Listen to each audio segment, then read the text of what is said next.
സാറേ,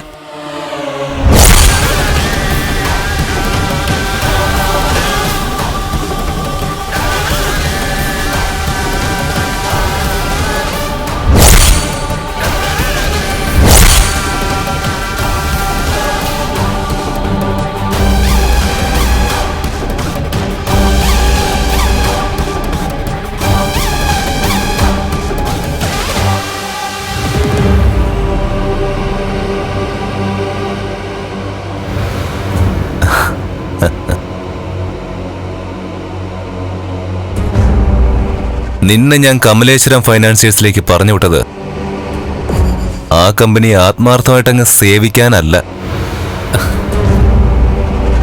വഴിതെറ്റിയ ആ കമ്പനിയിൽ കടന്നു കൂടിയവളെ അവിടുന്ന് പുകച്ച് പുറത്ത് ചാടിക്കാനാ. ആൾ അടിപൊളിയാണല്ലോ സാറേ. അതെ, അവളുടെ സൗന്ദര്യ എനിക്ക് ശാപമായത്. എന്റെ ജീവിതത്തിൽ ഇന്നേ വരെ ഒരു പെൺകുട്ടിയെ എന്നെ കൈയുയർത്തി തല്ലിയിട്ടുള്ളൂ. അതവളാ. അന്നേ അവളെ ഞാൻ മനസ്സിലിട്ടുകൊണ്ട് നടക്കുക. അതിന്റെ ഇടയ്ക്ക് അവള് കണ്ണന്റെ ഭാര്യയായത്. നീ സുന്ദരനാണ്, സുമുഖനാണ്. ആ ആനുകൂല്യം മുതലാക്കി നീ അവളെ പ്രേമിച്ച് വശം കെടുത്തണം. കല്യാണം കഴിഞ്ഞു എന്ന് കാണിക്കാൻ വേണ്ടി കണ്ണൻ അവളെ കെട്ടിയതാ. അതല്ലാതെ ഒരു പെൺകുട്ടിക്ക് നല്ലൊരു ദാമ്പത്യ ജീവിതം കൊടുക്കാൻ അവന് പറ്റില്ല. ആ ദാമ്പത്യം കൊണ്ട് അവൾക്ക് കുഞ്ഞുങ്ങളും ഉണ്ടാവില്ല.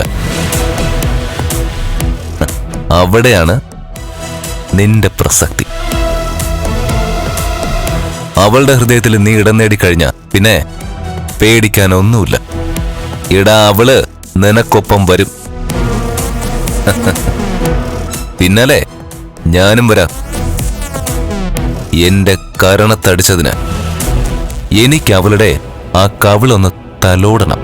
നടക്കും സാർ, എല്ലാം നടക്കും. പക്ഷേ ഒരു കാര്യം, നീ കരുതുന്ന പോലെ ചില്ലറക്കാരി അല്ല അവള്. പെട്ടെന്നൊരാണിന്റെ സ്നേഹത്തിന് മുമ്പിൽ വീഴുന്നവളും അല്ല. അതൊക്കെ ഞാൻ നോക്കിയോളാം സാറേ. ആ ഉറപ്പുള്ളതുകൊണ്ടാ സ്ത്രീകളെ വളയ്ക്കാൻ നിനക്ക് പ്രത്യേക ഒരു മിടുക്കുണ്ടെന്ന് അറിയാവുന്നത് കൊണ്ടാ നിന്നെ തന്നെ ഞാൻ ജോലിക്ക് വെച്ചത്. ഇനിയെല്ലാം നിന്റെ കയ്യിലാ. ശരി സാർ.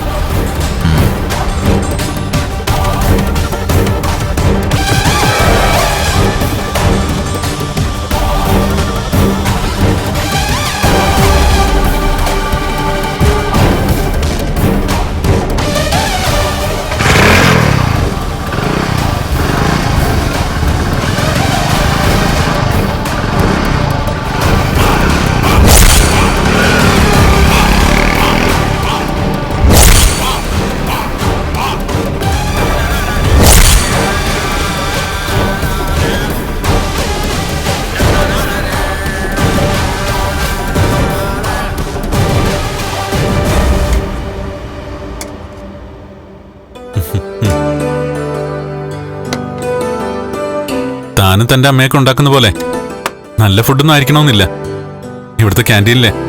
ഞാനതൊക്കെ ടേസ്റ്റ് ചെയ്ത് നോക്കിയായിരുന്നു, കൊള്ളാം. മോശമാകില്ലെന്നറിയായിരുന്നു. അത്യാവശ്യം തിരക്കേടില്ലാത്ത കുക്കിനെ വെച്ചിരിക്കുന്നത്. നമ്മൾ വലിയ ബിസിനസ് ഒക്കെ നടത്തി കുറെ സമ്പാദിച്ചെന്ന് പറഞ്ഞിട്ടൊന്നും കാര്യമില്ല. ആരോഗ്യം നന്നാവണ്ടേ, വയറ് കേടാവാതിരിക്കണ്ടേ.